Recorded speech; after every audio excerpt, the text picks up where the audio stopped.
Cancer healer centre, a new beginning. Sharad पवारांनी शिवसेना फोडणाऱ्या शिंदेंचा सत्कार करायला नको होता. संजय राऊतांचा शरद पवारांवर हल्लाबोल. तर काल दिल्लीतल्या साहित्य संमेलनामध्ये शरद पवारांकडून शिंदेंचा सत्कार. शरद पवारांनी शिंदेंचा नव्हे तर अमित शहांचा सत्कार केला. राजकारण आम्हालाही कळतं. शिंदेंच्या सत्कारावरून संजय राऊतांचा शरद पवारांना सूचक इशारा. शरद पवार आणि अजित पवारांचं गुप्तगू होतं तरी सुद्धा आम्ही भान ठेवून वागतो. राऊतांचा पवारांवर निशाणा.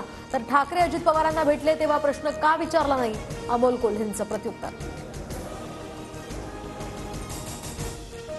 पवारांची भूमिका पटत नसेल तर संजय राऊतांनी महाविकास आघाडीतून बाहेर पडावं, शंभूराज देसाईंचा टोला. तर ठाकरे गटाच्या अंताची सुरुवात झाल्याची शिरसाटांची टीका. शहांवर बोलण्या इतकी संजय राऊतांची उंची नाही तर राऊतांनी एकतरी निवडणूक जनतेतनं लढली का? हिंमत असेल तर त्यांनी विधानसभा निवडणूक लढवून दाखवावी. बावनकुळेंचं राऊतांना खुलं आव्हान. ठाकरे गटाचे नेते राजन साळवी उद्या शिवसेनेत प्रवेश करणार. तर ठाण्यामध्ये उपमुख्यमंत्री एकनाथ शिंदेंच्या उपस्थितीत हा पक्ष प्रवेश होणार.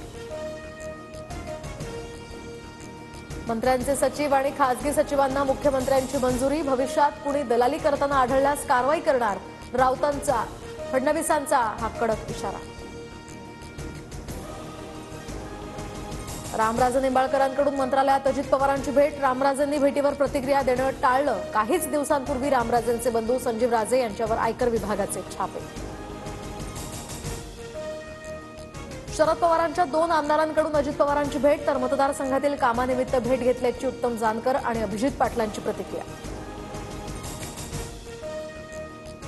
निवडणुकीत राजेसाहेब देशमुखांच्या बॉडीगार्डला धमकावल्याप्रकरणी कैलास फडवर गुन्हा. तब्बल 3 महिन्यांनी बीड पोलिसांना जात. विधानसभेच्या मतदानाच्या दिवशी परळीत झाला होता हा राडा.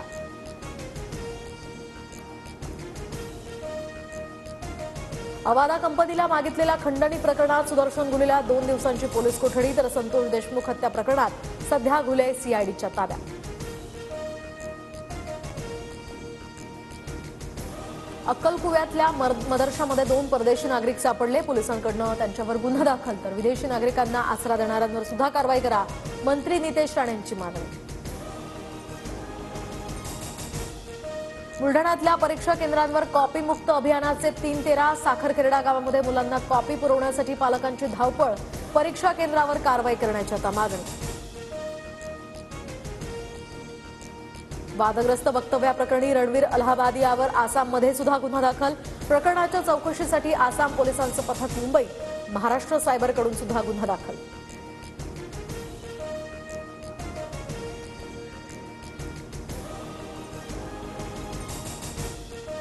Cancer healer centre, a new beginning.